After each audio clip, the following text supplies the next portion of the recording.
When was the last time you focused on one thing without checking your phone, without switching tabs, or without being interrupted by a notification? For many of us, that's becoming harder than ever. Not because we've become lazy, not because we lack discipline, but because modern life is designed to compete for our attention.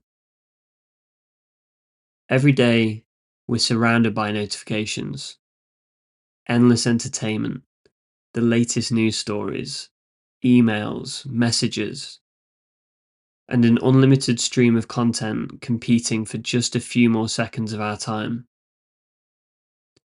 Attention has become one of the most valuable commodities in the world, and some of the smartest designers and engineers are working to capture as much of it as possible. Short form content is perhaps the clearest example. One swipe becomes another, then before you know it, 20 minutes have disappeared. Not because that's what you intended, but because that's what the system was designed to encourage. The more fragmented your attention becomes, the harder it is to focus on what actually matters.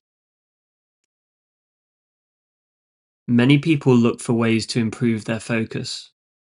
Another coffee, another energy drink, another supplement. But those things rarely solve the underlying problem. Because the issue often isn't your ability to focus, it's the number of things competing for it. So, how do you start reclaiming your focus? It begins with awareness. Notice how long you can genuinely concentrate before your attention drifts. Pay attention to what pulls you away. Is it your phone, an email, social media, background noise, or simply the habit of switching between tasks?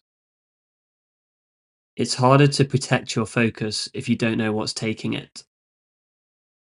Next, reduce as many distractions as possible. Start with your phone. Does it need to be on your desk? Or would it be better somewhere across the room? Or in another room altogether? Sometimes creating a small amount of friction is enough to stop automatic habits. Embrace the friction. If you still need to be reachable, most smartphones have focus modes that allow you to limit notifications while keeping important contacts available. It's worth taking a few minutes to set this up properly. Now look at your environment. Does the space where you do your most important work help you focus? Or does it constantly interrupt it? Your environment quietly shapes your behavior. Build it around the idea that your attention deserves protecting. One of the biggest myths about productivity is that doing multiple things at once helps you get more done. In reality, every time you switch between tasks, your brain has to readjust. That mental cost adds up. Giving one task your attention is often the fastest way to complete it well. Do it once, do it well, then move on. Just as importantly, learn how to rest. The real test isn't whether you can focus, it's what you do when you stop. If every break immediately becomes another opportunity to check your phone, your mind never truly recovers. There's value in the pause, the moments where you allow yourself to be unstimulated.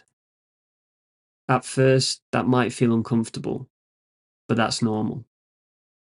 But it's also where your attention begins to recover. It's also worth considering your relationship with social media. Every platform is competing for the same thing: your focus. So make it harder for them to take it. Set limits, reduce your time, or if social media consistently leaves you distracted, consider whether it's adding enough value to justify the attention it demands. Small changes send a powerful message to yourself about what deserves your time. Ultimately, your focus shapes far more than your productivity.